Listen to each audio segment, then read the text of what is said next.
굿모닝 데일리 지저스. 오늘은 여호수아 13장에서 16장 다 같이 살펴보는데요. 13장을 들어가면 우리는 여호수아가 이제 나이가 많아졌다는 것을 바로 알 수 있습니다. 하지만 아직 정복해야 할 땅이 많이 남아있다는 것 또한 알 수 있죠. 이어서 13장부터 사실 20장까지는 각 지파별로 어떤 지역을 분배받았는지 자세히 알려줍니다. 가운데 야곱과 모세가 각 지파를 향해 베풀었던 축복이 어떻게 실현되고 있는지 또한 알 수 있고, 더 나아가 이 분배 과정에서 각 지파가 어떻게 반응하는지 또한 살펴볼 수 있는 아주 흥미롭고 중요한 본문이 이어집니다. 특히 이 본문 가운데 우리가 주목해야 할 사람이 있는데 그는 바로 갈렙입니다. 갈렙은 믿음의 사람입니다. 그는 나이가 많았지만 아직 건강했고 무엇보다 하나님을 향한 믿음과 신뢰는 누구보다 뛰어났습니다. 따라서 그는 아낙 사람과 크고 견고한 성읍이 있는 헤브론과 드빌 땅을 정복하게 해달라고 요구합니다. 두렵고 떨릴 수도 있지만 그는 당당합니다. 왜냐하면 그에겐 주님이 함께 해주시기만 한다면 주님의 말씀대로 그가 그들을 쫓아낼 수 있다는 믿음의 확신이 있었기 때문입니다. 그리고 실제로 갈렙은 당당히 그 땅을 정복합니다. 이에 갈렙은 주 이스라엘의 하나님을 충성하게 따른 자로 기억이 됩니다. 오늘 본문 다 같이 읽어보도록 하겠습니다. 여호수아 13장입니다. 여호수아가 늙고 나이가 많아졌다. 주님께서 그에게 말씀하셨다. 너는 늙었고 나이가 많은데 정복하여야 할 땅은 아직도 많이 남아있다. 남아있는 땅은 이러하다. 블레셋 사람과 구술 사람의 모든 지역과 이집트의 동쪽에 있는 시홀 시내로부터 북쪽 에그론 경계까지에 이르는 가나안 땅과 가사 아스돗과 아스글론과 가드와 에글론의 블레셋의 5왕의 땅과 아위 사람의 땅과 남쪽으로 가나안의 모든 땅과 시돈의 무아라로부터 아모리 사람의 변경 아벡까지, 또 그발 사람의 땅과 동쪽의 레바논 땅 전체와 헤르몬산 남쪽 바닷가에서 하맛에 이르는 곳까지이다. 그리고 레바논에서부터 미스르본 마임에 이르는 산간 마을 지방에 사는 모든 사람 곧 시돈 사람을 내가 이스라엘 자손 앞에서 모두 쫓아낼 터이니 너는 오직 내가 너에게 지시한 대로 그 땅을 이스라엘 자손에게 유산으로 나누어 주어라. 너는 이제 이 땅을 9지파와 므낫셋의 반쪽 지파에게 유산으로 나누어 주어라. 므낫셋 반쪽 지파와 함께 르우벤 사람과 갓 사람은 모세가 요단강 쪽에서 그들에게 준 유산을 이미 받았다. 주님의 종 모세가 그들에게 준 유산은 이러하다. 그들은 아르논 골짜기의 끝에 있는 아로엘에서부터 그 골짜기 가운데에 있는 성읍과 메드바에서 디본까지에 이르는 모든 평원지대와 헤스본에서 다스린 아모리 사람의 왕 시온의 모든 성읍, 곧 암몬 자손의 경계까지와 길르앗과 그슬 사람과 마아갓 사람의 경계와 헤로몬의 온 산간 지방과 살르가까지에 이르는 바산의 모든 지역, 곧 르바의 마지막 남은 족속으로서 아스다롯과 에들레이에서 다스린 바산왕 옥의 온 나라를 차지하였다. 모세가 이미 그들을 정복하고 그들의 땅을 차지하였지만 이스라엘 자손이 구슬 사람과 마아가 사람은 쫓아내지 않았기 때문에 그슬과 마아가 사람들이 오늘날까지 이스라엘 자손 가운데 섞여서 살고 있다. 모세는 레위 지파에게만 유산을 주지 않았는데 그것은 하나님께서 그에게 말씀하신 대로 주 이스라엘의 하나님께 불살아 드리는 제물이 그들의 유산이기 때문이다. 다음은 모세가 르우벤 자손 지파에게 각 가문에 따라 나누어 준 땅이다.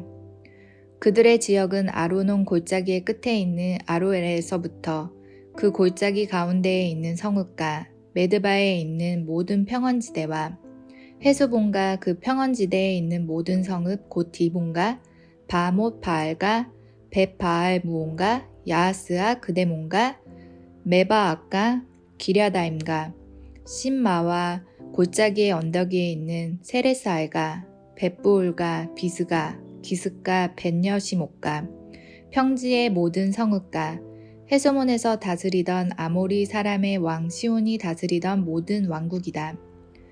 모세는 시온에게 한 대로 웨이와 레겜과 수루와 훌과 레바를 모두 무찔렀다. 그들은 미디안의 우두머리로서 그 땅에 살면서 시온의 밑에서 통치하던 자들이다. 이스라엘 자손이 그들을 사륙할 때 부올의 아들인 점쟁이 발람도 다른 여러 사람과 함께 칼에 맞아서 죽었다. 르우벤 자손의 서쪽 경계선은 요단강이다. 르우벤 자손이 그 가문을 따라 유산으로 받은 성읍과 마을은 위와 같다. 다음은 모세가 갓 지파 곧 갓 자손에게 그 가문을 따라 나누어 준 땅이다. 그들이 차지한 지역은 야스엘과 길르앗의 모든 성읍과 라빠 앞에 아로에까지 이르는 암몬 자손의 딱 반쪽과 헤스본에서 라만 미스바와 부도님까지와 마하나임에서 드빌 경계선까지인데 요단강 계곡에 있는 베하람과 벳니브라와 숫곳과 사본 곧 헤스본 왕 시온의 나라의 남은 땅도 그들의 것이 되었다. 갓 지파의 서쪽 경계는 요단강인데 북쪽으로는 긴네렛 바다까지 이른다. 이것이 갓 자손이 그 가문을 따라 유산으로 받은 성읍과 마을들이다. 모세가 므낫세의 반쪽 지파에게 몫으로 주어서 므낫세의 자손의 반쪽 지파가 가문을 따라 받은 땅은 다음과 같다. 그들이 차지한 지역은 마하나임에서부터 바산의 원땅 곧 바산한 옥의 왕국 전체와 바산에 있는 야일의 주거지 전체인 예순성읍과 길르앗의 반쪽과 바산한 옥의 왕국에 있는 두 성읍인 아스다롯과 에들레이이다. 이 성읍들은 므낫세의 아들 마길의 자손 곧 마길 자손의 반쪽이 가문을 따라 받은 것이다. 이상이 모세가 여리고 동쪽 곧 요단강 동쪽의 모압 평지에서 두 지파와 반쪽 지파에게 유산으로 나누어 준 땅이다. 그러나 레위 지파에게는 모세가 유산을 주지 않았다. 하나님이 그들에게 말씀하신 대로 주 이스라엘 하나님이 바로 그들의 유산이기 때문이다. 14장 이스라엘 자손이 가나안 땅에서 받은 유산을 제사장 엘르아살과 눈의 아들 여호수아와 이스라엘 자손이 각 지파 우두머리들이 다음과 같이 분배하였다. 주님께서 모세에게 명령하신 대로 그들은 제비를 뽑아서 9지파와 둘로 나뉘한 지파의 반쪽에게 땅을 유산으로 나누어 주었다. 모세가 이미 요단강 동쪽에서 두 지파와 둘로 나뉜 한 지파의 반쪽에게 땅을 유산으로 주었으나 레위 지파에게는 분깃을 주지 않았다. 요셉 지파는 므낫세와 에브라임 두 지파로 갈리었다. 레위 지파에게는 거주할 여러 성읍과 그들의 가축과 가축을 기를 목장 외에는 분깃을 주지 않았다. 이스라엘 자손은 주님께서 모세에게 명하신 대로 그 땅을 나누었다. 유다 자손이 길가에 있는 여호수아에게 다가갔을 때 그니스 사람 여분네의 아들 갈렙이 여호수아에게 말하였다. 당신은 주님께서 나와 당신에 대하여 가데스 바네아에서 하나님의 사람 모세에게 하신 말씀을 알고 계십니다. 내가 40살이 되었을 때 주님의 종 모세가 가데스 바네아에서 나를 보내어 그 땅을 정탐하게 하였습니다. 나는 돌아와서 내가 확신하는 바를 그에게 보고하였습니다. 나와 함께 올라갔던 나의 형제들은 백성을 낙심시켰지만 나는 주 나의 하나님을 충성스럽게 따랐습니다. 그래서 모세는 그날 내가 주 나의 하나님께 충성하였으므로 너의 발로 밟은 땅이 영원히 너와 내 자손의 유산이 되게 할 것이다. 라고 맹세하였습니다. 이제 보십시오. 주님께서 모세에게 이 일을 말씀하신 때로부터 이스라엘 백성이 광야에서 생활하며 45해를 지내는 동안 주님께서는 약속하신 대로 나를 살아남게 하셨습니다.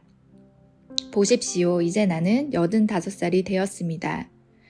모세가 나를 정탐꾼으로 보낼 때와 같이 나는 오늘도 여전히 건강하며 그때와 마찬가지로 지금도 힘이 넘쳐서 전쟁하러 나가는데 출입하는데 아무런 불편이 없습니다. 이제 주님께서 그날 약속하신 이 산간 지방을 나에게 주십시오. 그때에 당신이 들은 대로 가령 거기에는 아낙 사람이 있고 그 성읍은 크고 견고합니다. 그러나 주님께서 나와 함께 하시기만 한다면 주님께서 말씀하신 대로 나는 그들을 쫓아낼 수 있습니다. 여호수아가 여분네의 아들 갈렙을 축복하고 헤브론을 유산으로 그에게 주었다. 그래서 헤브론은 그니스 사람 여분네의 아들 갈렙의 유산이 되어 오늘날까지 이른다. 그것은 그가 주 이스라엘 하나님을 충성스럽게 따랐기 때문이다. 헤브론의 옛 이름은 기랏 아르바였는데 아르바는 아낙 사람 가운데서 가장 위대한 인물이었다. 드디어 그 땅에 평화가 깃들었다. 15장 유다 자손 지파에게 가문을 따라 제비를 뽑아서 나누어 준 땅은 다음과 같다.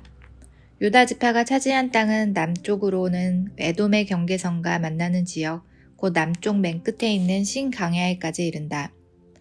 남쪽의 가로 경계선은 사해의 남쪽 끝, 곧 남쪽으로 난 하구에서부터 아그랍빔 비탈 남쪽을 지나 산에 이르고 가데스 바네아의 남쪽으로 내려가서 헤슬론을 지나 아달로 올라가 갈가로 뻗어가다가 거기에서 아스몬에 이르고 이집트 국경 지대의 강을 따라가다가 지중해에 이르러서 그 경계가 끝난다. 이것이 유다의 남쪽 경계선이다. 동쪽 경계선은 요단강 하구 사해 북단부터 남단까지이다. 북쪽 경계선은 요단강이 끝나는 곳, 요단강의 하구와 사해 바다가 만나는 곳에서 시작하여 베옥 굴라와 뻗고 벳 아라바의 북쪽을 지나 루우벤의 아들 보안의 돌이 있는 곳에 이른다. 그리고 그 경계선은 다시 아골 골짜기에서 드비를 지나 북쪽으로 올라가 강의 남쪽에 있는 아둠비 비탈 맞은 쪽의 길가에 이르고 거기에서 다시 엔세메스 물을 지나서 엔로겔에 이른다. 그 경계선은 다시 히놈의 아들 골짜기로 올라가서 여부스 곧 예루살렘의 남쪽 비탈에 이르고 또 힌놈의 골짜기 앞 서쪽 산 꼭대기에 이르는데 이곳은 르바인 골짜기의 북쪽 끝이다. 그 경계선은 다시 산 꼭대기로부터 넵도바 세무까지 이르러 에브론 산 성읍들에 미치고 또 바알라 곧 기랏 여아림에 이른다. 그 경계선은 다시 바알라에서 서쪽으로 돌아서 세일산에 이르고 여아림산 곧 그 살론 북쪽 비탈에 미쳐 벳세메스로 내려가서 딥나에 이르고 그 경계선은 다시 에그론 북쪽 빅탈로 나아가 시끄론에 이르고 바알라산을 지나 얌느엘에 미쳐 그 끝이 바다에 이른다. 서쪽 경계선은 지중해와 그 연안이다. 이것이 유다 지파에 속한 여러 가문이 나누어 받은 땅의 사방 경계선이다. 주님께서 여호수아에게 명하신 대로 여호수아가 여본네의 아들 갈렙에게 유다 자손의 분기 가운데서 아르바에 가지고 있던 성읍 헤브론을 주었는데 아르바라는 사람은 아낙 사람의 조상이다. 갈렙은 거기에서 아낙의 세 아들 곧 아낙이 낳은 세세와 아이만과 달메를 쫓아내었다. 거기에서 그들은 드빌 주민을 치러 올라갔다. 드빌은 일찍이 길라세벨이라 불렀던 곳이다. 그때 갈렙이 길라세벨을 쳐서 점령하는 사람은 그의 딸 악사와 결혼시키겠다고 말하였다. 갈렙의 형제 그나스의 아들인 온니엘이 그곳을 점령하였으므로 갈렙은 그를 자기의 딸 악사와 결혼시켰다. 결혼을 하고 나서 악사는 자기의 남편 온니엘에게 아버지에게서 밭을 얻어내라고 재촉하였다. 악사가 나귀에서 내리자 갈렙이 딸에게 물었다. 뭐 더 필요한 것이 있느냐? 악사가 대답하였다. 저의 부탁을 하나 들어주시기 바랍니다. 아버지께서 저에게 메마른 땅을 주셨으니 샘 몇 개만이라도 주시기 바랍니다. 그는 딸에게 윗샘과 아랫샘을 주었다. 이 땅이 유다 자손의 지파에 속한 여러 가문이 나누어 받은 유산이다. 유다 자손 지파가 차지한 성읍들 가운데서 에돔 경계선 가까이 가장 남쪽에 있는 성읍들은 갑스엘과 에델과 야굴과 기나와 디모나와 아다다와 게데스와 하솔과 인난과 십과 델렘과 부알롯과 하솔 하다닷과 그린요트 헤스론 곧 하솔과 아맘과 세마와 몰라다와 하사갓다와 헤스몬과 베벨렉과 하사슈아와 베델세바와 비스유다와 바알라와 이임과 에셈과 엘도락과 그실과 호르마와 시글락과 맘만나와 산산나와 루바옥과 시림과 아인과 리몬 이렇게 모두 29성읍과 그 주변 마을들이다. 유다 지파가 차지한 평지의 성읍들은 에스디올과 소라와 아스나와 사노와 엔간님과 답부와 에남과 야름묵과 아둘람과 소고와 아세가와 사하라임과 아디다임과 그데라와 그데로다임 이렇게 14성읍과 그 주변 마을들이다. 스난과 하다사와 밑달가가 딜르아와 미스바와 욕드엘가 라기스와 보스갓과 에굴롤가 갑본과 라맘과 기들리스와 그델롯과 베타곤과 나아마와 막게다 이렇게 16성읍과 그 주변 마을들도 있었다. 림나와 에델과 아산과 입다와 아스나와 느십과 그일라와 아십과 마레사 이렇게 9성읍과 그 주변 마을들도 있었다. 에글론과 그 변두리 촌락과 주변 부락들, 에글론에서 바다까지 아스돗에 인접한 모든 성읍과 주변 마을들도 있었다. 아스돗과 그 변두리 촌락과 주변 마을들도 있었다. 또 이집트 국경지대의 강과 지중해와 그 해안 일대에 있는 가사와 그 변두리 촌락과 주변 마을들도 있었다. 유다 지파가 차지한 산간 지방의 성읍들은 사밀과 야틸과 소고와 단나와 길라산나와 고트빌과 아납과 에스도모와 아닌가 고센과 홀롤과 길로 이렇게 11성읍과 그 주변 마을들이다. 이 밖에도 아랍과 두마와 에산가 야닌과 벳다부아와 아베가 훔다와 길라 아르바와 곧 헤브론과 시올 이렇게 9성읍과 그 주변 마을들이 있었다. 그리고 마온과 갈멜과 십과 유다와 이스리엘과 옥드와과 사노와 가인과 기부와 딥나 이렇게 10성읍과 그 주변 마을들이 있었다. 그리고 할훌과 벳술과 그돌과 마하락과 베안녹과 에드곤 이렇게 6성읍과 그 주변 마을들도 있었다. 기랏바알과 곧 기랏 여아림과 라빠 이 2성읍과 그 주변 마을들도 있었다. 유다 지파가 차지한 사막지대의 성읍들은 베안라바와 밑디나 스가가 니산과 소금 성읍과 엔게디 이렇게 6성읍과 그 주변 마을들이다. 그러나 유다 자손이 예루살렘 성에 살던 여부수 사람을 쫓아내지 못하였으므로 여부수 사람과 유다 자손이 오늘날까지 예루살렘 성에 함께 살고 있다. 16장 요셉 자손이 제비를 뽑아 나누어 받은 땅의 남쪽 경계는 여리고의 요단 강에서부터 여리고의 샘 동편에 이르고 여리고에서부터 베델 산간 지방으로 올라가는 강야에 이른다. 그리고 베델에서부터 루스로 나아가서 아렉 사람의 경계선을 지나 아다롯에 이른다. 서쪽으로는 야블레 사람의 경계선으로 내려가서 아래쪽 베홀론 경계선을 지나 게셀에 이르고 그 끝은 지중해에 미친다. 요셉의 자손 곧 므낫세와 에브라임이 이 지역을 유산으로 받았다. 에브라임 자손에 속한 여러 가문이 받은 땅의 경계선은 다음과 같다. 그들이 받은 유산의 경계선은 동쪽으로 아달롯 아따에서 위쪽 베홀론에 이르고 또 그 경계선은 서쪽으로 나아가 북쪽 민무다에 이르고 동쪽으로 돌아서 다하나실로에 이르고 그곳을 지나 야노아 동쪽을 지난다. 야노아에서부터 아다롯과 나아라로 내려가다가 여리고에 미쳐서는 요단강으로 나아가고 또 답부아에서부터 서쪽으로 가서 가나 게울을 따라 바다에 이르러 그 끝이 된다. 이것이 에브라임의 자손의 지파에 속한 여러 가문이 받은 유산이다. 므낫세 자손의 유산 가운데는 에브라임 자손 몫으로 구별된 성읍들과 그 주변의 마을들도 있었다. 그러나 그들이 게셀에 사는 가나안 사람을 쫓아내지 않았으므로 가나안 사람들이 오늘날까지 에브라임 지파와 함께 살며 종노릇하고 있다. 적용 질문입니다. 오늘 말씀을 통해 하나님에 대해 무엇을 새로 혹은 다시금 배우셨나요? 오늘 갈렙의 모습을 보며 무엇이 가장 기억에 남나요? 왜 그런가요? 나는 믿음의 확신이 있나요? 하나님의 약속의 말씀도 있고 믿음의 확신도 있어야 하지만 그렇지 못한 삶의 부분은 무엇인가요? 마지막으로 오늘 하나님이 원하시는 결단과 회개는 무엇인가요? 시간 나같이 기도하겠습니다. 주님 감사합니다. 이 시간 계속해서 땅을 정복해 나아가는 이스라엘 백성들의 모습을 보고 그 가운데 누구보다 믿음의 확신을 갖고 담대하게 임했던 갈렙의 모습을 살펴봅니다. 우리도 주님만을 바라보고 신뢰하며 믿음의 확신을 갖고 살아가는 우리 모두 되기를 소망합니다. 주님만을 바라보며 기억하며 성령님의 역사하심으로 우리 마음 가운데 있는 이 믿음의 확신이 더욱더 커질 수 있도록 역사해 주세요. 모든 거 예수님의 이름으로 기도하였습니다. 아멘. Embrace Jesus, embrace people.